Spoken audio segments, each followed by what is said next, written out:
Hey guys, Chris here, founder of Rooted Music. Guys, at Rooted, our goal is to help you learn to play the music that you love by coaching you on the why and not just the what. And we're going to do just that in today's tutorial. But before we do, I'd love for you to subscribe to this channel here so you don't miss out on any of the new worship tutorials that we have for you. And I'd also love for you to check out the links in the description of this video where you can download our chord chart to this song for free, and also where you can learn more worship songs just like this for just $1 for the first 30 days. Check out those links and let's go ahead and dive into the video. Hey everybody, this is JT with Rooted Music, here with you guys today for an advanced piano tutorial of the song Oh Holy Night. And there's been a ton of versions of this song recorded over the years, but we're going to be looking at the Lauren Daigle version from her album Behold a Christmas Collection. And this song is a really incredible version of this song. It's written and played in more of a jazz style, and there's a lot happening here. And this song is pretty advanced, specifically because there's a lot of jazz chords and a lot of musical elements that are a little more advanced. And if we went note for note through this song, it would take us hours to do this video. So what we're going to do today is we're not going to go note for note through the song like we typically do in some of our worship tutorials. But what I'm going to do today in this video is teach you everything you need to know about how to build every chord you're going to see, because there are dozens and dozens of chords in this song. Teach you how to build the extended chords, the jazz chord, play some of the more advanced chords. But not only that, we're going to go through the sheet music, and I'm also going to break down some things in the sheet music that are a little more complicated. So I'm going to help you walk through kind of both sides of the same coin here when we're looking at this song, point out anything that is a little unusual or maybe confusing, and then by the end of this video, you're going to have all the tools you need to be able to play this song on your own. So I'm really excited to walk through this with you today and really equip you to be able to play this song well.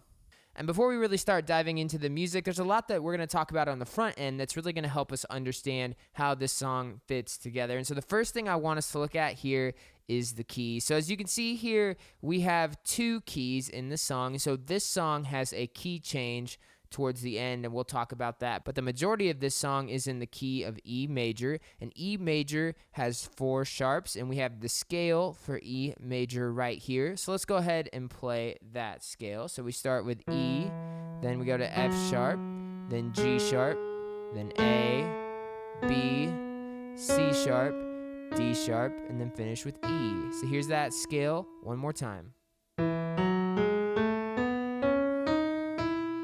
There we go. That is the key of E major. And the key of E major has 4 sharps. And then about 3/4 of the way through the song flips to the key of G flat. And the key change in this song is something that a lot of worship songs don't have this necessarily, but pop songs definitely use the key change from time to time. So when we see those key changes in those pop songs, generally what happens is the song is in one key for the majority of the song, and then the final chorus to the end of the song, they'll raise the key by a whole step. So in this case, we start with E, and then we go to G flat, and G flat is a whole step above E. So that is why this key change happens here. So let's go ahead now and build our scale in the key of G flat.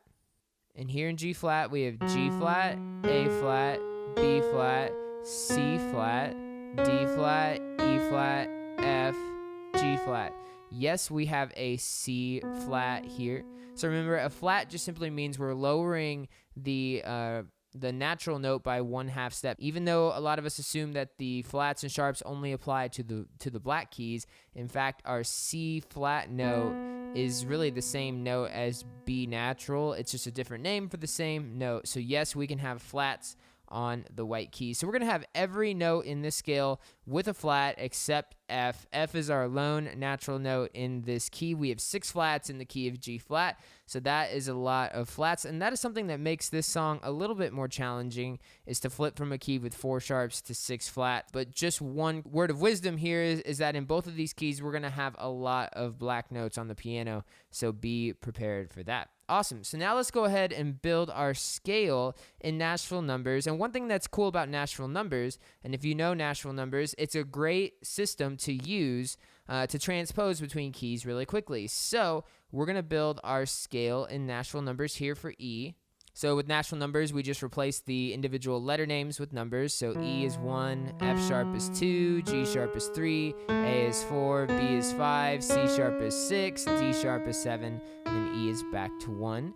But also in the scale of G flat, the natural numbers stay the same. So if you're looking at the number chart, regardless of if you're reading in the key of E or the key of G flat, those numbers stay the same. So if I'm looking at that chart, I would then have G flat would be 1, A flat is 2, B flat is 3, C flat is 4, D flat is 5, E flat is 6, F is 7, and G flat is back to 1.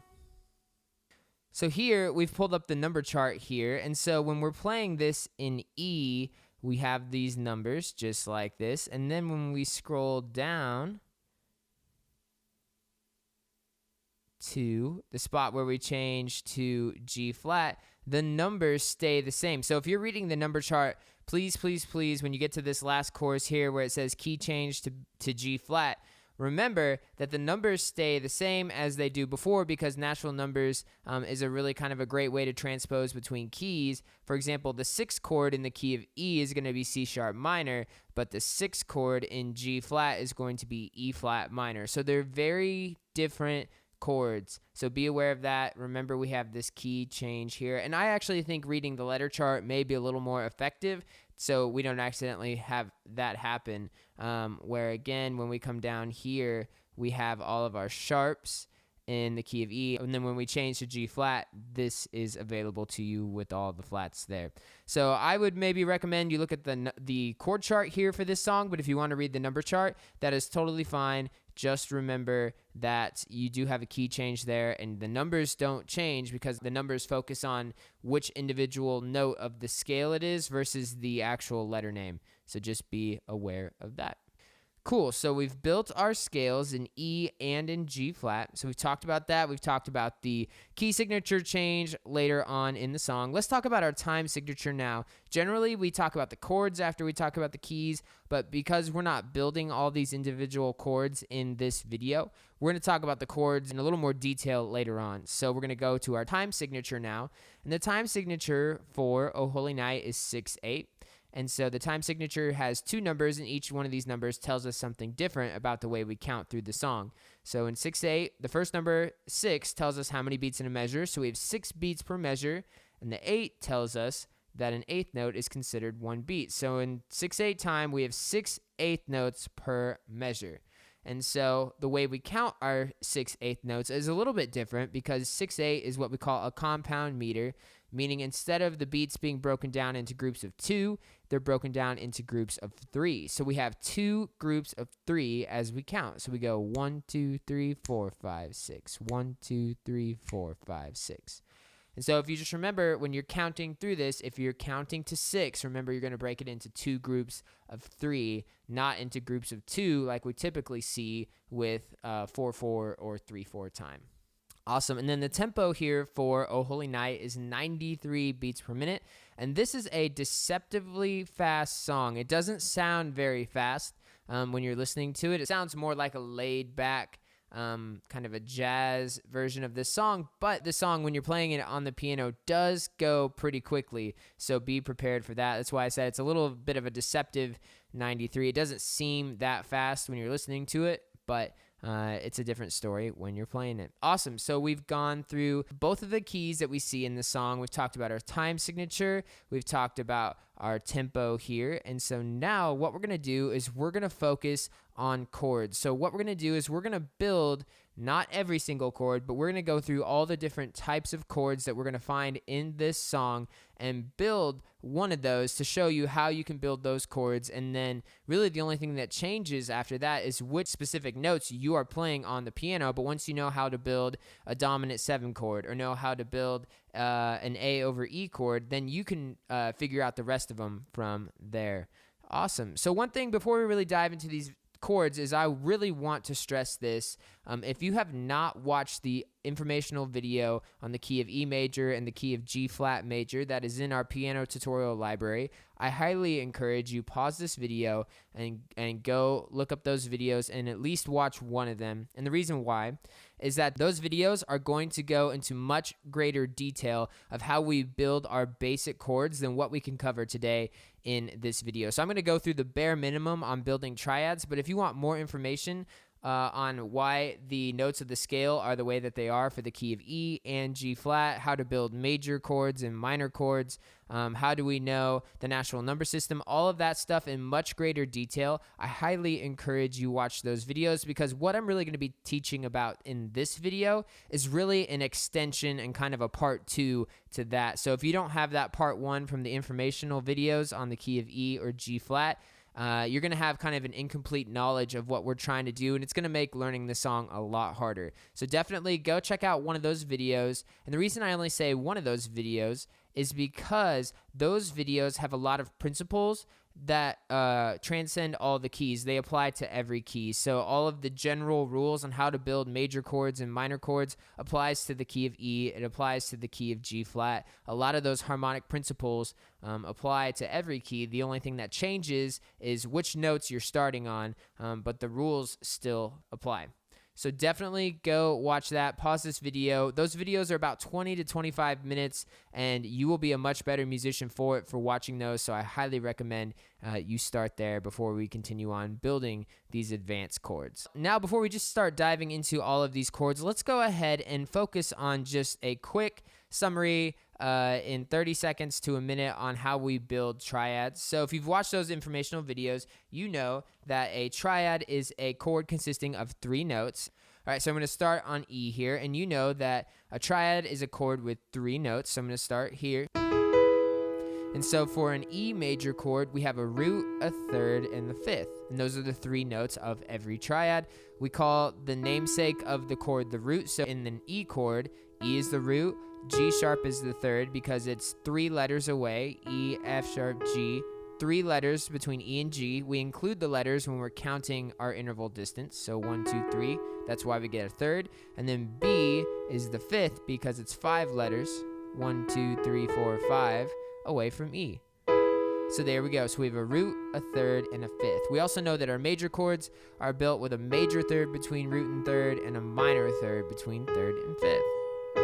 There we go. So those are our triads. Now, one thing that I really encourage you do when you're looking at some really advanced chords here, like a C sharp minor 6 over E, G sharp minor 7, or a B7 over A, when we're looking at these more advanced chords, one thing I really encourage you to do is break the chords down into 2 parts. So the first part is going to be the basic triad, which you have a ton of experience doing, so that shouldn't be too hard. Even on a C sharp minor 6 over E, we know our basic triad here is C sharp is the root, E is the third, G sharp is the fifth.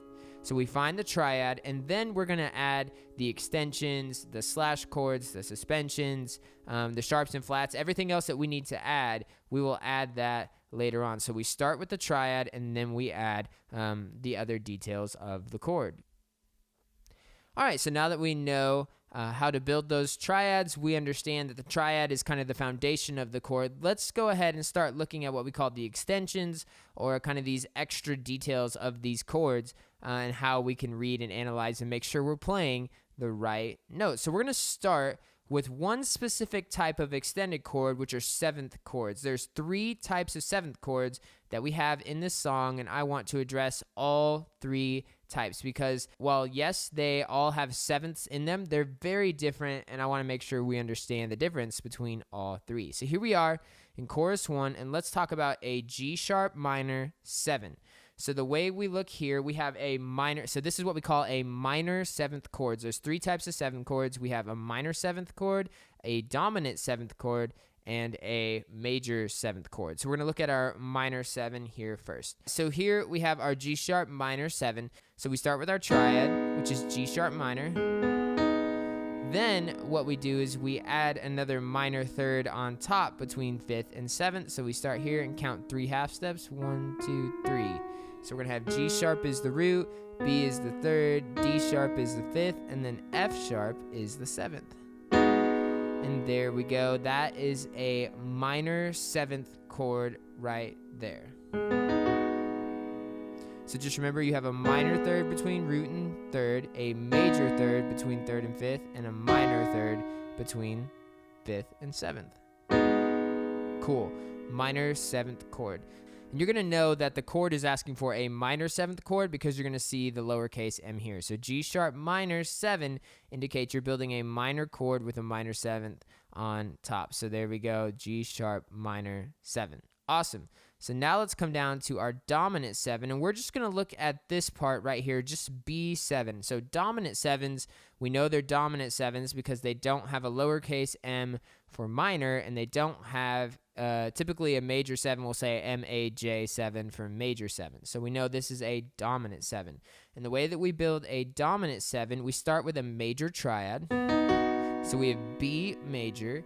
And what we do is we have our major triad, and then we add a minor 3rd from 5th to 7th. So a minor 3rd from F sharp is 1, 2, 3 half steps, which is A. And there we go. So we have B is the root, D sharp is the 3rd, F sharp is the 5th, and A is the 7th. Just like that. Also, I didn't mention this on the minor 7th, but all of our 7th chords are going to have 4 notes in them as we're playing them for minor, dominant, and major.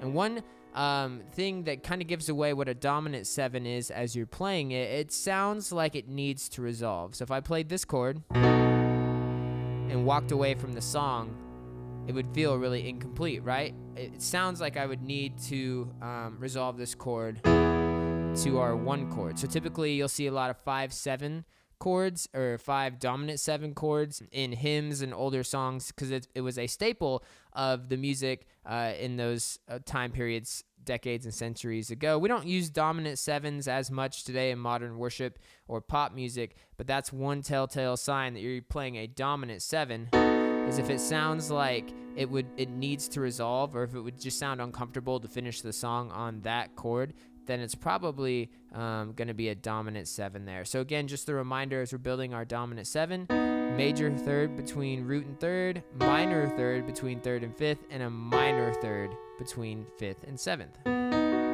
And there we go. That's our B7 or B dominant 7 chord there, or a 5-7 chord. Awesome.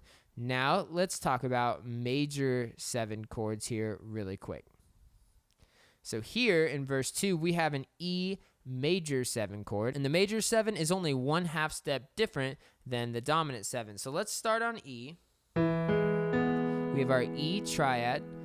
So we have a major 3rd between root and 3rd, a minor 3rd between 3rd and 5th. And then for the major 7th, we're going to play a major 3rd between 5th and 7th. Just like that. So we have major, minor, major.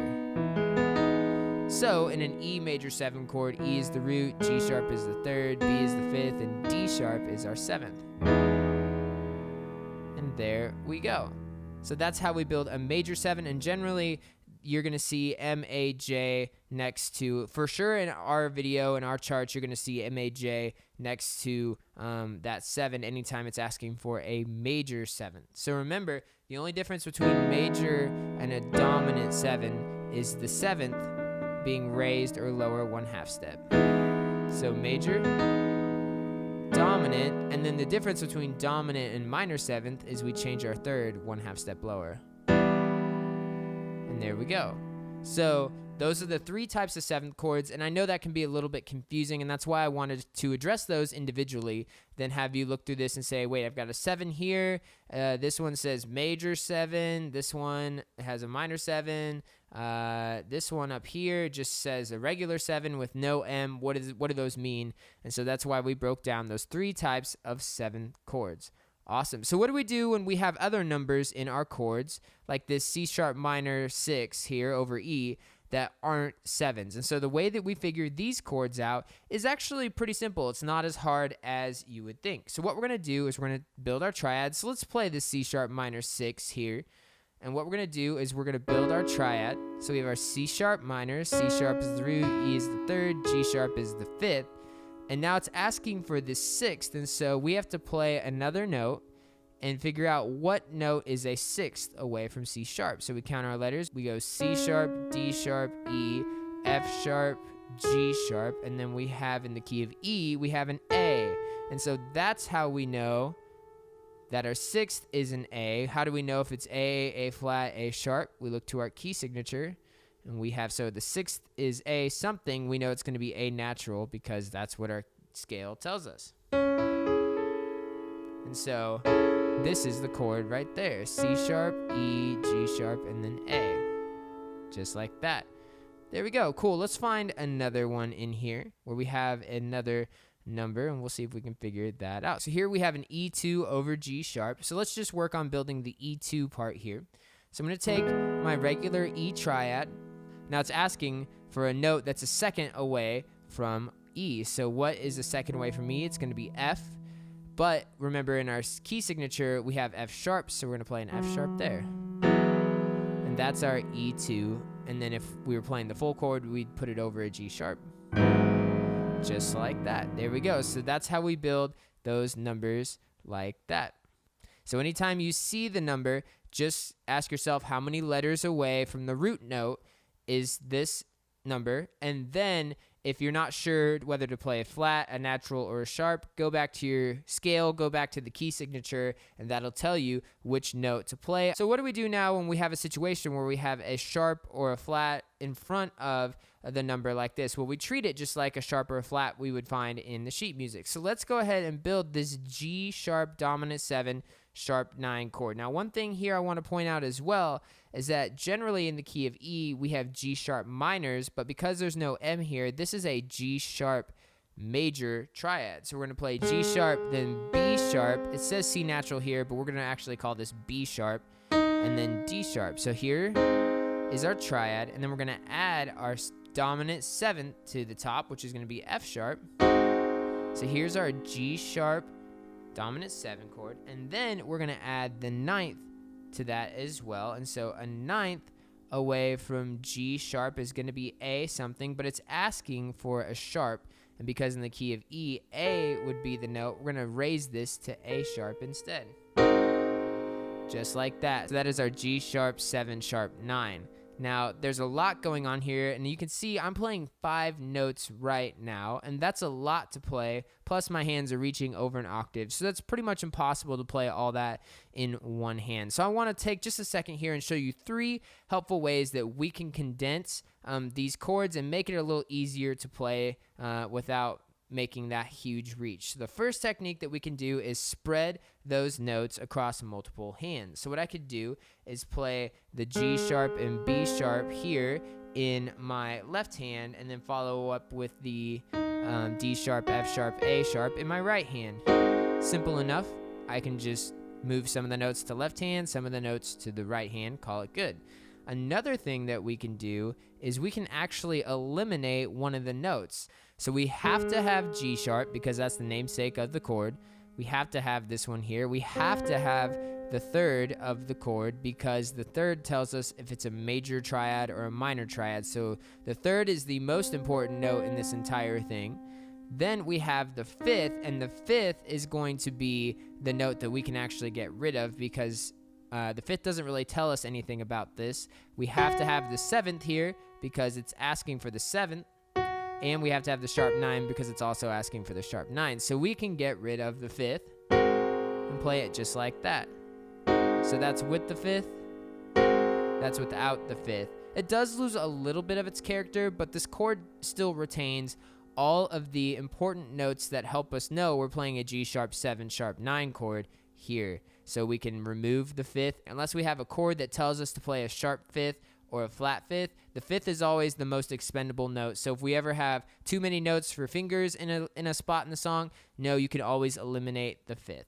And the other thing we can do is we can play some inversions and kind of work these notes around in different orders to help us be able to play this a little more manageably in one hand. So for example, if I had this same chord again, I could in theory move this A sharp down here and play it like this.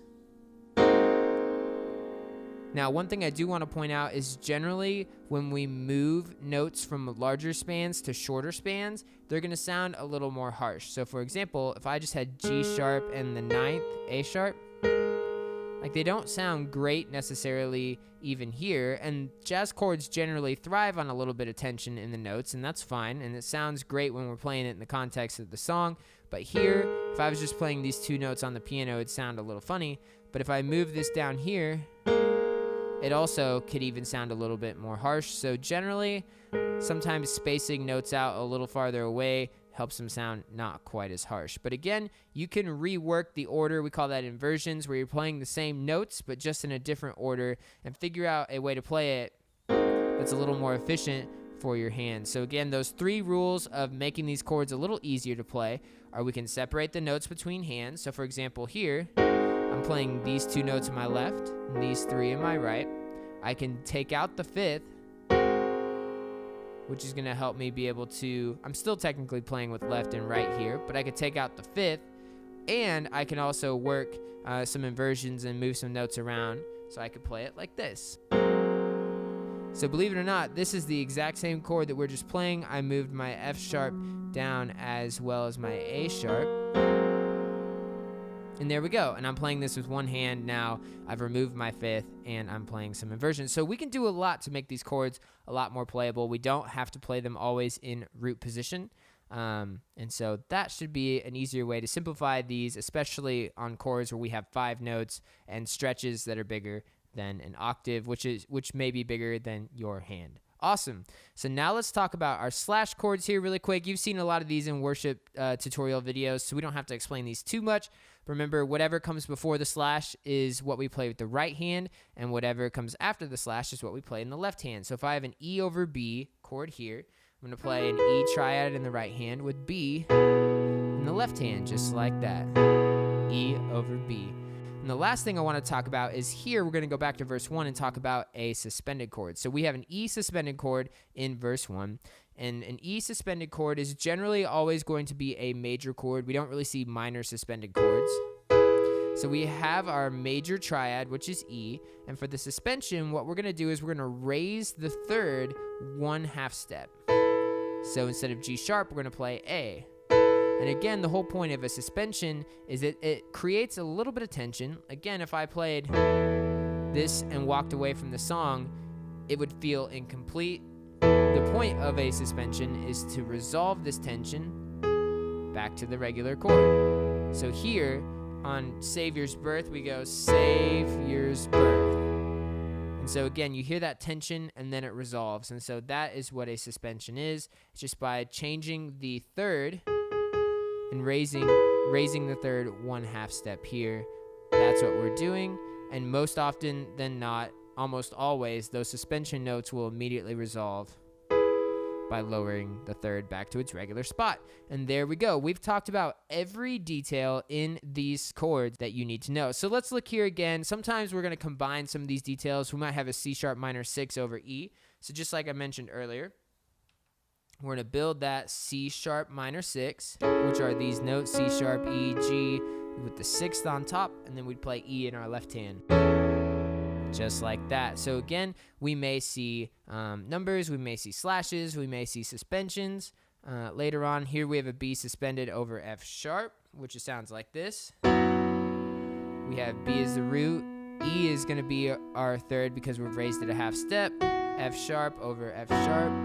So just be aware we can combine all of these elements into some of these chords as well. But we've covered all of the chord elements you need to know to be able to play this song, which is really cool because there's some really awesome chords in here that would just take too much time to walk through every single note. So what I'm doing for you today is giving you the ability to build these chords on your own. And this is knowledge that applies to every song and every key. Anytime you're building these really big extended chords, regardless of whether these numbers are 6s, 9s, 11s, 13s, flat 7s, whatever it is, you guys know how to look at this now because you know all the tools on how to read these chords. So now let's go to the sheet music here really quick.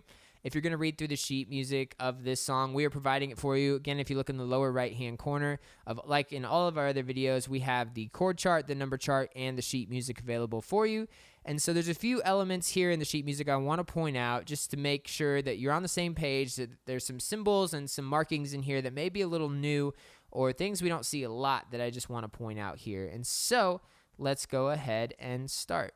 All right, so the first thing in the sheet music I really want to point out is pretty basic, but it's just a good fresh reminder. Here at the beginning of the song, we have our key signature, and the key signature is a really efficient way for musicians to write sheet music, and they don't have to write so many flats and sharps in for every note. So it's just what they're saying here is that it's assumed that unless otherwise stated, these notes are always going to be sharp. So here, I also want to point out one other thing. We're starting with our right hand also in the bass clef here of this song. So we're really looking at an E major chord. We have E, G sharp, B. Because this is in our key signature, there's no G sharp here written in. It's assumed that this is a G sharp. And the same thing applies to this A over E chord here. This E is going to be E, this A is going to be A, but this looks like it could be C, but remember, we have C sharp in our key signature, and so that's why I really wanted to point that out. So you'd play a C sharp here, just like this, instead of this, because you're going to want to read it like this, but that's not right. We got to play just like that. So I definitely wanted to point that out. Also, I want to point out that we're starting with both our left hand and our right hand in the bass clef. And then once we get to measure 14 here, our right hand is going to flip back up into treble clef. So definitely want to point that out because the piano part starts pretty low in the beginning to kind of coincide with the organ that's playing there in the beginning as well. Also, just want to point out, again, our accidentals. So when we do have sharps here, this means that this is for a note that is not in the key signature. So we don't have A sharp in the key signature here, but we do have an A sharp we need in this chord. So that's why they're asking us to play this A sharp here. Then we're also going to have some natural signs as well from time to time. So this one that kind of looks like a box with points sticking out or an L connected to a 7. This is what we call a natural sign, and so this cancels out for the rest of this measure. This will cancel out any G sharps that we're playing. Note that these accidentals apply to every note that happens after it until the measure's over. So here, we only have this one A sharp, but here, we're going to have this is going to be a G natural. This is going to be a G natural as well. So make sure when you're reading with sharps and flats and naturals, know that those carry over for the rest of the measure for whatever notes occur after those symbols. Awesome. So the next thing I really want us to look at here is this little pattern here of notes called a triplet. So throughout the song, you're going to see several instances where we have 3 notes grouped together like this, and they have kind of a cursive looking 3 over the top. And so what a triplet is, it is a musical device where we are cramming 3 notes into a space that 2 usually occupy. When we typically break down an 8th note, remember we have 6/8 time signature here. So here's our first 3 beats of the measure. Our 4th and 5th beats are here. We typically break our 8th notes down into 2 16th notes here, but we have 3 here. So we're fitting 3 16th notes into what normally would be 2 16th notes. And so the way that we do this, it sounds really complicated. It's actually not that bad, is we simply say the word triplet. We kind of break it out into its syllables, and that's how we count through it. So instead of going 1 and, like on 8th notes, or when we break an 8th note into 2 16ths, we go 1 E, we go triplet. They're written as 16th notes. They're not truly the length of a 16th note, but this is the easiest way to write these, but they're all equal. So when I'm playing this, so I just go triplet 1, just like that. So be aware of that as well. Anytime you see the 3, just think to yourself triplet, and that works. So now let's go ahead and talk about tied notes really quick. So here, for example, we have tied notes. So anytime we have tied notes, what we're going to do is we're going to see 2 of the exact same note tied together. You can have a chord that are tied notes, or we can even have just one single note tied together like we do here. And so what we do with a tied note, remember they always have to be the same note on either end. So we have an E here tied to an E. What we do is we add up these notes together, the value of these notes, but we only play at one time. So we have a dotted quarter note, which is worth 3 8th notes or 3 beats of a measure. Then we have a quarter note, which is worth 2/8 notes or 2 beats of a measure. So I'm going to play this note for a total of 5 of the 6 beats.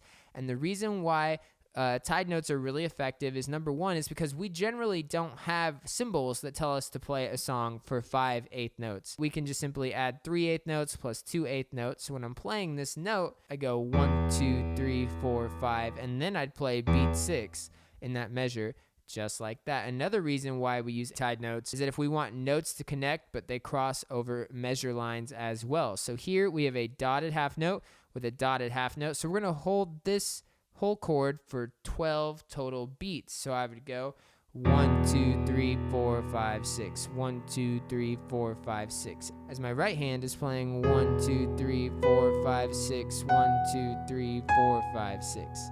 Just like that. So another reason why we see tied notes is because they're crossing measure lines. Awesome. So just wanted to point that out because I know sometimes those can be a little confusing, but just remember you're going to add up the total value of both of these notes. You'll play it when the first note of the two that are tied together occur, but you're going to hold that for the total value of both notes tied together.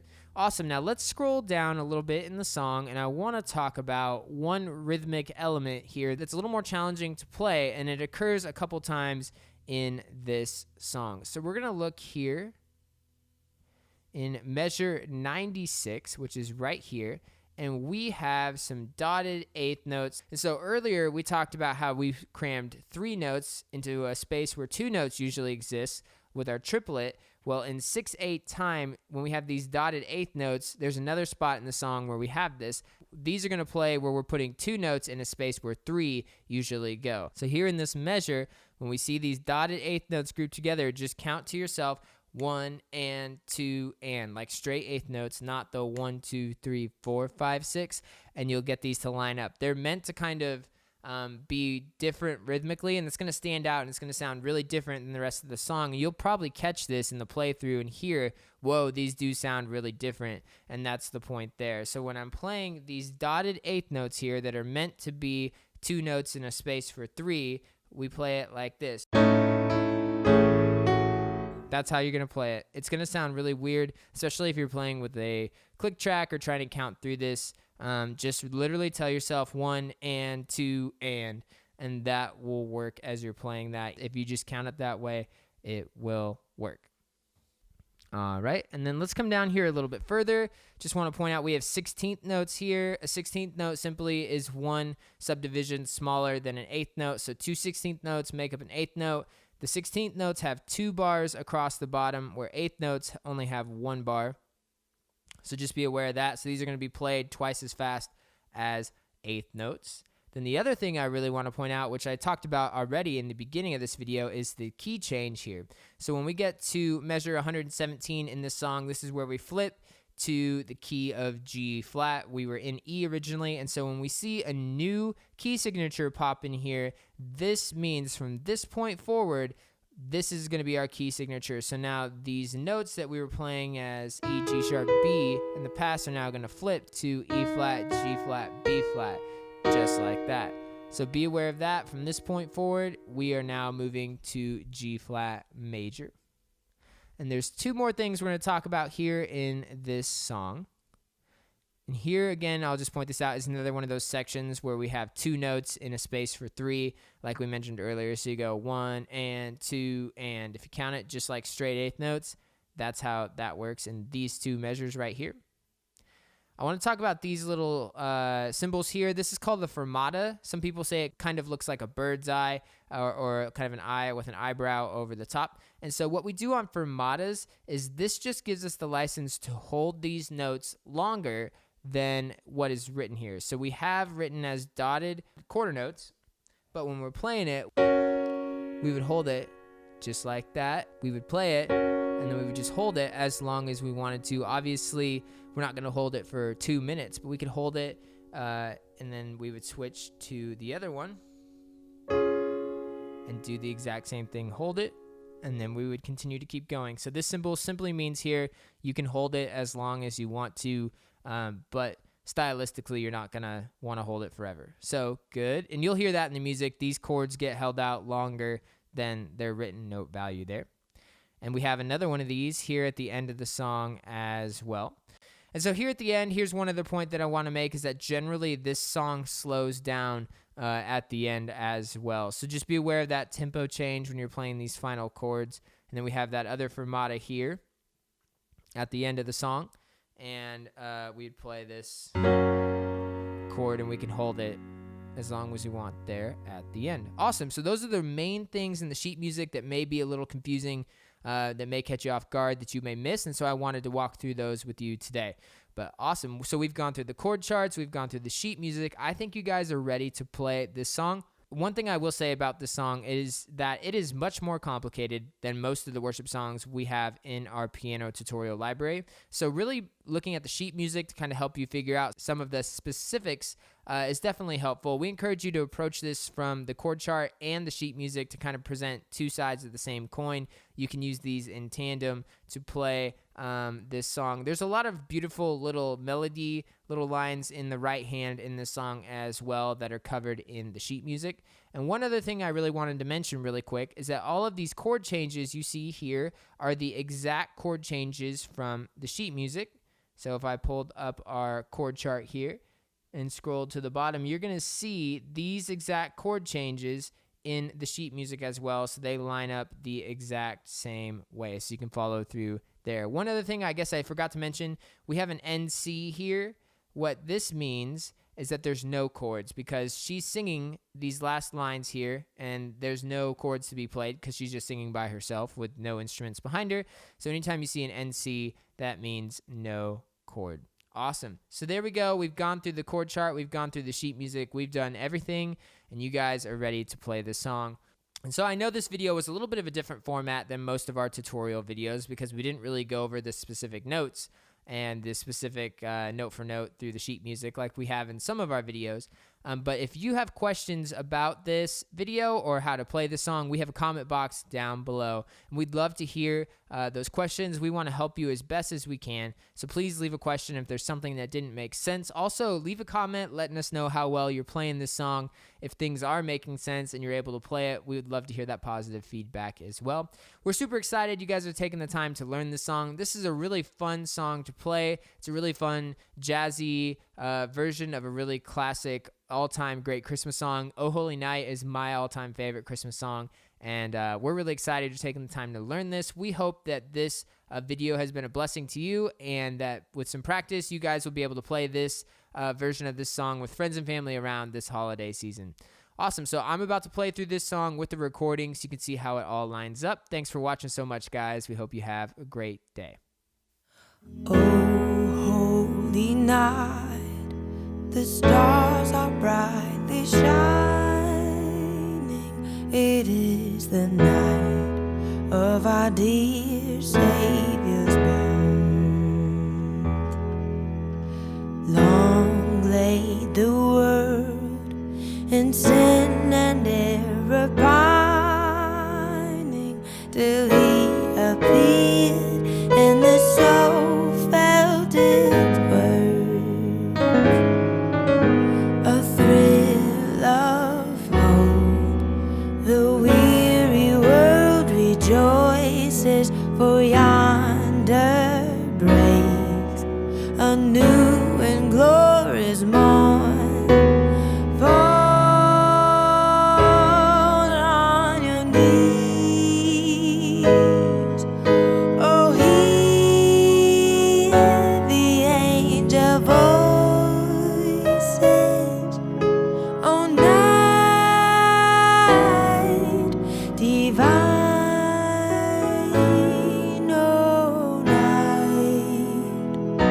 When Christ was born, oh night divine,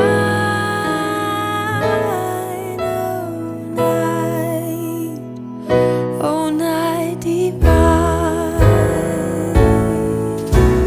Truly he taught us to love one another. His life is love, and his gospel is peace. Chains shall he break, For the slave is our brother, and in his name all oppression shall cease. Sweet hymns of joy in grateful chorus raise, we let all within us praise his holy name. Fall on your knees, oh, hear the angel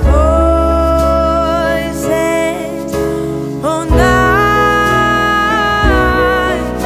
divine,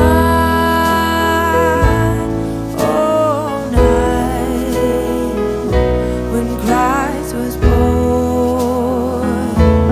all night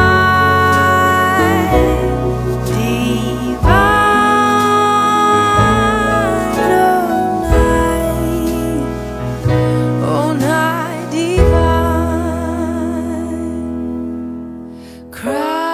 Christ is the Lord.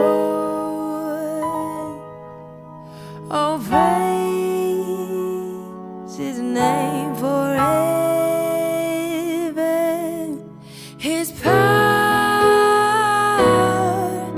and glory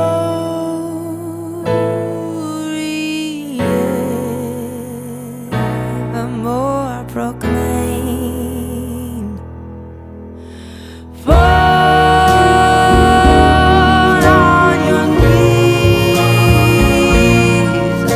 oh, hear the angel voices on night divine,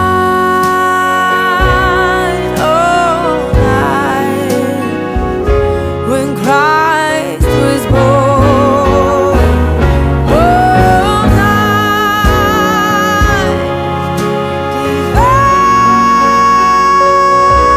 divine, all night, all night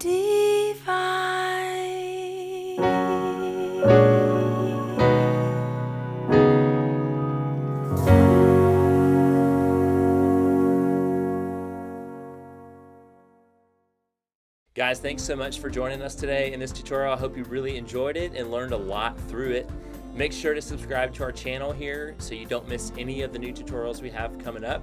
And make sure to check out those links in the description of this video so you don't miss out on the chord chart and you don't miss out on more and more worship song coaching for just $1 for the first 30 days. Check out those links and we'll see you soon.